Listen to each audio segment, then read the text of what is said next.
I'm Brittany Lewis, a breaking news reporter here at Forbes. Joining me now is Forbes contributor Leonard Armato. Leonard, I appreciate you joining me again. Well, it's always a pleasure to visit with you, Brittany, and apparently you're excited to talk about this topic that we're going to discuss today.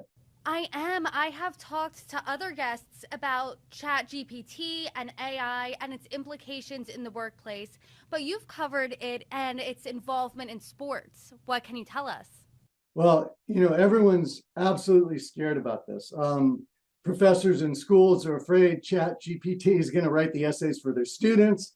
Journalists are afraid that they're going to lose their job. Even like advertising agencies think that ChatGPT could be more creative than they are. And in sports, it's been around for a while. Are you familiar with Moneyball? I have seen the Brad Pitt movie, but I was going to ask you about that comparison. How did they use predictive analysis and explain its implications from today? Well, it was really interesting. Billy Beane, who was played by Brad Pitt in Moneyball, many years ago had an idea, and he was the general manager of the Oakland Athletics. And Billy Beane said, well, I think stats are a better way to determine whether a player should be drafted or traded for, as opposed to just the intuition of these managers and scouts that are like baseball insiders. So he took a few little pieces of data like batting percentage, on-base percentage, slugging percentage, and he used those to draft and make trades. And with a $44 million salary payroll, he was able to favorably compete with like a New York Yankees with a $125 million payroll. So the owner of the club, Lou Wolf, was like super excited about it. In fact, Lou told me personally, when I let Billy Beane do this, people thought I was absolutely nuts. Now, fast forward to today, instead of a few pieces of data to go on, machine learning, AI, chat, GPT, and those kinds of things can allow millions of pieces of data to be processed within seconds, minutes for sure, but within seconds. So you have so much more information to make your decisions on. And this whole idea of predictive analysis has come to the forefront in every single sport. And can you dive deeper into that? I want to know how AI is being used specifically in the sports world. Well, it's interesting. I mean, everyone's familiar with, when a pitcher gets yanked from a game. So the manager goes out and they talk about the pitch count. Well, they're doing predictive analysis around when they should make that change and who to bring in from the bullpen. Now, human beings are involved in that, but because you see the manager going out, but all the behind the scenes is being done by computer analysis, by machine learning. Look at football. The quarterback has a radio in his helmet. He's getting plays called to him from upstairs. But there's predictive analysis going into, hey, what kind of a defense is there? What kind of play should we call? What has the greatest chance of success? The NFL has a deal with Amazon, and it's a machine learning partnership. And they do predictive analysis around various types of plays. And they're being used in part as a fan engagement tool, but you can see the implications are really amazing as to where it could go. Is AI being used in sports for good, or is this almost like towing the line of cheating?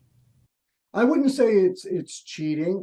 In the NBA, for example, you're seeing computer scientists who are running the AI programs going into the personnel department, which is unheard of. In fact, the Dallas Mavericks last year had a big tiff internally because there was a computer scientist who supposedly had greater pull with Mark Cuban than the scouts and the general manager in terms of who to draft, in terms of who to trade for. So I think the implications, though, are really extraordinary. I mean, if you want me to take you to the ultimate implication, I certainly am happy to do that. Of course, walk us through. What do you think that ultimate implication is going to be? Well, just think of it like this. You've heard of direct to consumer, right? In direct to consumer, you cut out the middleman. Well, I call this direct to computer. So the owner of the team is going to cut out a lot of middlemen. Middlemen could be the general manager. Middleman could be the scout. Ultimately, the middleman could be the coach. So think about it like this. Brittany is the owner of the team. Instead of walking around with a scout on one side of her, with a general manager on the other side of her, she's walking around with R2D2. R2D2 is right next to you. And you're saying, R2D2, who do I draft? And he runs through millions of prognostications based on machine learning, and he tells you who to draft. You ask him who to trade for. Who do I put around LeBron James to make him a better player? Millions of data points are analyzed. Makes a recommendation to you. Clearly, the Lakers hadn't done a great job of doing that over the past 2 years. So you're glad, Brittany, that you have R2D2. And think about it at the ultimate level. The coach at the end of the bench. You send R2D2 down to the bench. He sits on the bench. He looks at the defense. He decides which players to play. He looks at the situation. He decides who to substitute. At the end of the game, Brittany, you're 1 point behind. Guess what happens? R2D2 calls the perfect play. But you know what happens? LeBron James says, no, I'm not going to do that play. I'm going to do my own play. And he goes out and he scores anyway. So who knows what's going to happen, but it's going to be really fun. You know, if I was sitting here right now as a GM or a scout, I wouldn't really like hearing what you have to say.